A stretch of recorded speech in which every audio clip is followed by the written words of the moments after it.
皆さんごきげんよう、上川薫です。今回取り上げる話題はウクライナ情勢についてです。国連常任理事国による他国への軍事侵攻、こうした戦争が日常化してしまったがために、興味関心を持たない人も残念ながら増えています。地上波のテレビ放送においては、細かな点についてはもう取り上げてくれることもなくなってきています。しかし、この戦争は必ず歴史の教科書にも残るような出来事ですので、ぜひともその経過についても情報を更新していってください。必ず日本にも同じような話題をしなければならない日が来ます。その時に今回の戦争における侵略者がどのようなことになるのか、そして攻撃を受けている側、その国の政府、国民、そしてそれを支援する国々、様々なところに参考になる情報がこれからもたくさん出てきます。そこから日本が学ぶべき点はたくさんあります。ぜひともこのチャンネルで国際情勢についての情報を更新していってください。それでは今回の動画は前半においてウクライナ情勢、後半で日本の安全保障関連のニュースを一つ取り上げます。地図は ISW 発表のものを引用しています。赤く塗られている部分が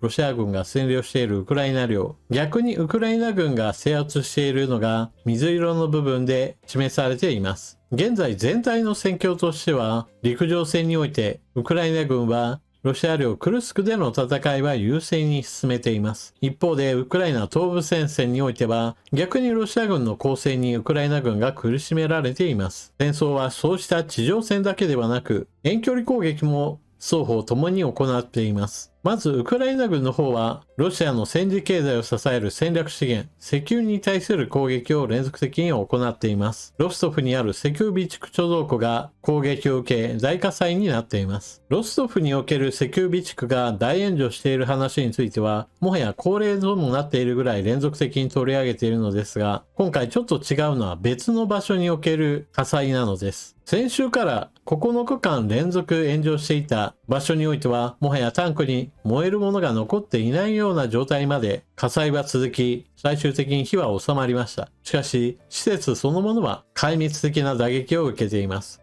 そのような前例をもとにして、ウクライナ軍はさらに追加の攻撃を行ったのです。この地域のロシア軍は防空体制が弱い。プラスアルファ、火を収めることもできないようだということです。右が衛星からの写真です。石油の貯蔵タンクがきれいに並んでいます。このうち火災が起きているのは手前の3つの部分が現在は燃えているそうです。ただし、この火災の映像があったその後においても、さらに追加の攻撃が行われたという話も出ています。ですから、燃えているタンクはさらに増えている可能性が高まっています。なお、ロシア軍は襲来したウクライナ軍のドローンについては全て撃墜したと発表しています。ロシアとしては攻撃は効いていないんだ、もしくは攻撃は無駄だということを言いたいのかもしれないのですが、現実にタンクが大炎上していることから実際には撃墜できていないのでしょう。そしてこのような遠距離攻撃用の兵器については必要とされている以上、ウクライナは開発を進めざるを得ません。まず新型の巡航ミサイルについてはパラニーツァについて先週ロシア軍の武器庫に対する攻撃で使用されたとされています。さらにウクライナのゼレンスキー大統領は新型の弾道ミサイル開発を進め、この実験について成功したと発表しました。まだこの弾道ミサイルについての名称、能力については明らかになっていません。また実験が終わったというだけで量産が始まっているかどうか、そうした情報についてはこれから期待するしかないでしょう。現在のところアメリカは長射程のミサイルについてはロシア本国領に使うなという規制をかけ続けています。これはアメリカが供与した兵器によってロシア軍がボロボロになると、それをもってしてロシアが化学兵器の使用であるとかウクライナ領に対する核兵器などへの事態のエスカレートが起こることを警戒していると言われています。まあそのようなことを言い訳として使うのであれば、せめてウクライナの開発したという弾道ミサイル、この生産にアメリカが助力してほしいものです。続いてクルスク州における戦い、水色に塗られている部分が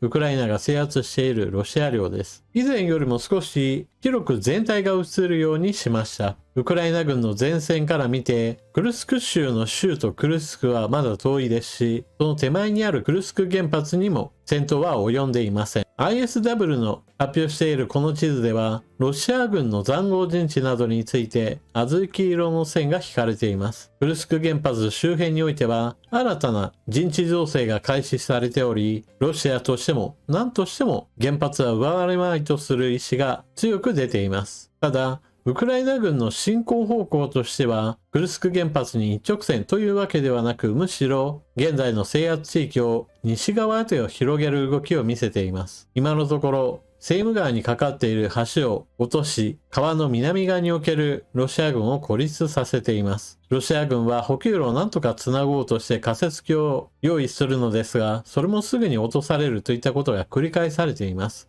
現在、セーム川南におけるロシア軍による略奪行為の報告も相次いでいます。ウクライナとしては、まずは足元を固めるためにも、クルスク原発ではなく、ウクライナと国境が接している地域について制圧していくのかもしれません。一方、ウクライナ領東部戦線、こちらにおける戦いでは、ウクライナ軍の苦戦が報じられています。東部の要衝アウディウィーカから撤退したウクライナ軍は、それ以後においても防衛ラインをしっかりと固めることがなかなかできず、アウディーカを落としたロシア軍部隊がじりじりと西へと進み続けています。この進行方向には鉄道輸送の結節点であるポクロウシクという町があります。この町を落とされると、ウクライナ側の鉄道補給網について支障が出るため、この町の防衛線が非常に注目されます。現在のところ、この戦域以外では全体的に戦線が安定しているため、なんとかこの地域の守りに増援を送り込めないものかと不安な局面です。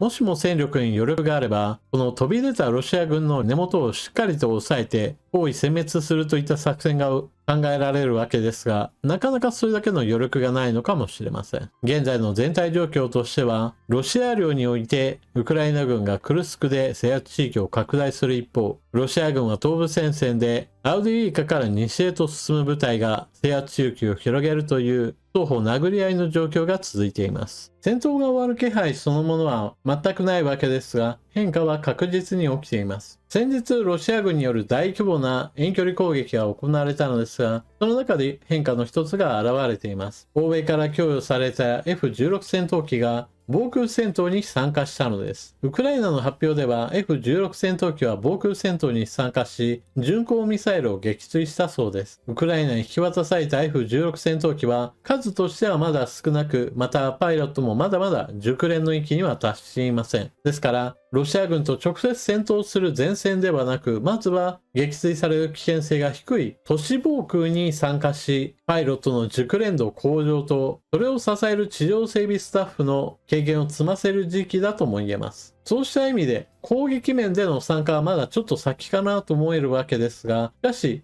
これまで防空任務を担っていた他の戦闘機が前線に出ることによって状況が改善している空域もあります。残念ながらウクライナの東部戦線においてはロシア軍の対空兵器が非常に多く配置されているため、ウクライナ軍の空軍機の活躍はなかなか見ることができません。しかし、クルスク州においてはロシア側の防空兵器がまだまだ展開しておらず、ウクライナ空軍による爆撃も数多く報告されています。F-16 戦闘機の供与はこれからも順次パイロットの育成が終わり次第、ウクライナに引き渡されることが決まっており、これに伴ってウクライナ空軍の底上げは図られ続けるでしょう。また、そうした軍事的な変化だけではなく、政治的な面においても変化を引き出そうとする動きもあります。ウクライナのゼレンスキー大統領は、ロシアによる侵攻を終わらせる計画があると公表しました。そして、この計画をアメリカのバイデン大統領と大統領選挙を戦うトランプ氏とハリス氏に伝えると発表しました。計画がどのようなものであるかは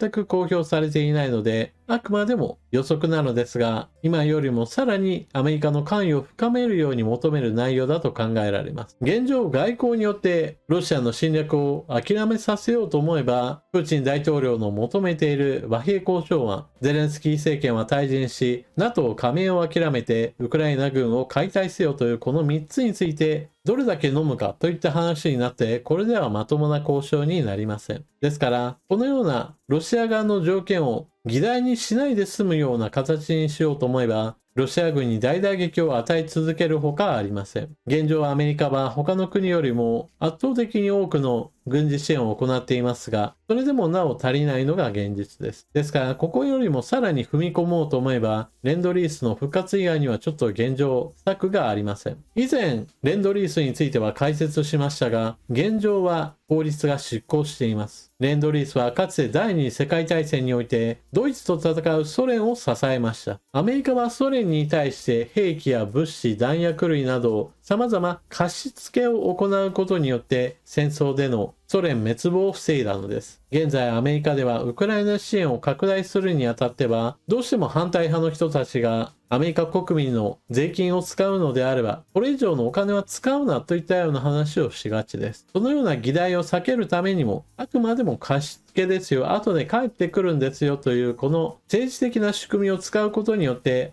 アメリカからのウクライナへの支援を拡大させようとする計画かもしれません。これはあくまでも私の憶測なのですが、手っ取り早い計画というのはちょっとありません。少なくともロシア軍による攻勢を諦めさせようと思えば、ロシア軍により多くの打撃を与えて、一歩も前に出させないような状況を作り出すしかありません。長く戦えば死傷者は増え続けるわけで、しかもこのチャンネルで何度か取り上げているように、経済制裁は着実にその影響をロシアに与えています。長く戦えば戦うほど、ロシアにとっては得るものがどんどんと減っていくわけなので、どこかの段階で戦争を終わらせたいと考えに変わる可能性が出てくるわけです。ゼレンスキー大統領がどのような戦争を終わらせる計画があるというのか、今後の展開を見守っていきましょう。さて続いては日本の安全保障でも少し動きが出ているので、別の話へと続いていきます。日本を守っているものとしては自衛隊が真っ先に浮かぶわけですが、同時に海上保安庁も非常に重要な存在です。その海上保安庁に過去最大の巡視船建造へという話が出ています。尖閣諸島周辺での対応などを念頭に、海上保安庁は総トン数およそ3万トンのこれまでで最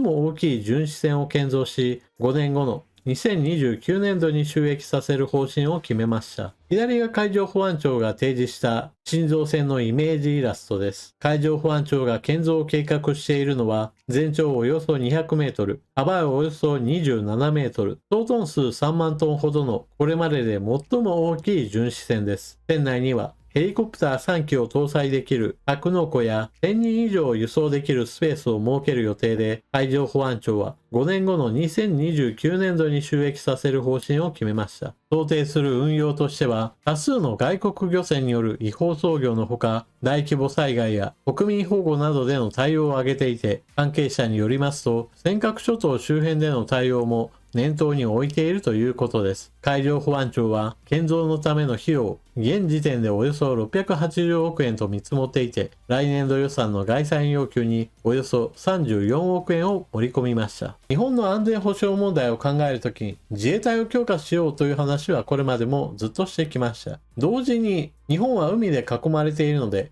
海上保安庁も強化をする必要があります。海上保安庁は常に海峡を守るといったことを仕事としています。その時に大型船がより必要な場面というのはこれからも増えていくことでしょう。そして大型船を増やすことによって日本に負担をかけている国もあります。それが尖閣諸島における中国海警局の船です。中国で軍拡がずっと続けられてきたといったこともあって、中国においては大型船の導入が進んでいます。それは軍隊だけではなく、海の警察である海警局についても同様です。尖閣諸島周辺には中国海警局の大型船がほとんど一年中のように張り付いています。このような状況を生み出したのが大型船の導入の促進です。小さい船であれば頻繁に港に戻らなければならないわけですが、大きな船であれば燃料や食料類などを大量に搭載することによって長期間同じ海域に居続けることができます。そのような大型船が増えればローテーションを組むことによってほとんど一年中とどまり続けることができるわけです。中国はそのようにして尖閣諸島周辺でのさばり続けて、尖閣諸島は中国領だと言い張り続けているわけです。これに対応する海上保安庁としては、やはりより大型の船を求めるというのは当然の流れだと言えるでしょう。中国海警局の大型船がずっと張り付いているのと同様にして、大型船を持てばその分だけ同じ海域で海上保安庁の船もとどまり続けることができるわけです。さらに言えば、この中国の動きに伴って海上保安庁の働きが期待されているのが沖縄諸島からの住民避難の時の船です。台湾有事が発生する、もしくは沖縄諸島における武力紛争などが発生した場合においては、住民の避難が行わなければなりません。その時にどのようにして住民に避難してもらうか、民間船を総動員して何とかするといったことも考えられるわけですが、事態が緊迫化すればするほど民間船は島に近寄ることもできなくなってしまいます。そのような時に自衛隊の船、海上保安庁の船といったものを総動員して何とかやりくりしなければなりません。ですから今回のような大型船で1000人以上の人が乗せられますよというのは、住民避難をする上で重要な船となるわけです。ただし、こうした乗り物を作るところにお金をかけるようになったのは前進なわけですが、同時に進めなければならない問題もあります。自衛隊にしても海上保安庁にしてもそうなのですが、そこで働く人の処遇を改善し、ここに多くの人たちが応募するような状況を作らなければなりません。非常に危険な、もしくは過酷な仕事であるにもかかわらず、給料面で待遇が悪いとなれば、新しくなりたいという人もいなければ、定着する率についてもやはり悪いままでしょう。どこに予算をかけるかといったことは、やはり国を守るところにはしっかりとお金を配置した上で、その後で他の予算について考えるぐらいの優先順位をつける必要があるでしょう。そしてお金をかけるんであれば、基本的にはいかにして経済成長をするかといったことも考えなければなりません。日本にはとかくもう経済成長はしなくてもいいやみたいな考えを言う人がいるわけですが、経済成長はほとんどの場合財政面での問題を改善してくれる非常に有力な手です。だからこそ経済政策、どんな政策を打つかといったところが重要なので、基本的には財政を緊縮させるよりも財政を積極的にお金を出す方向で考え、じゃあ何に使うか、そこの部分で大いに議論すべきでしょう。というわけで今回の動画はここまで。最後までご視聴いただきありがとうございました。チャンネル登録していない方はぜひともこの機会にチャンネル登録していってください。そして動画が見合ったら評価ボタンのクリックとあなたの感想、コメントをよろしくお願いします。それでは次の動画でまたお目にかかりましょう。またね。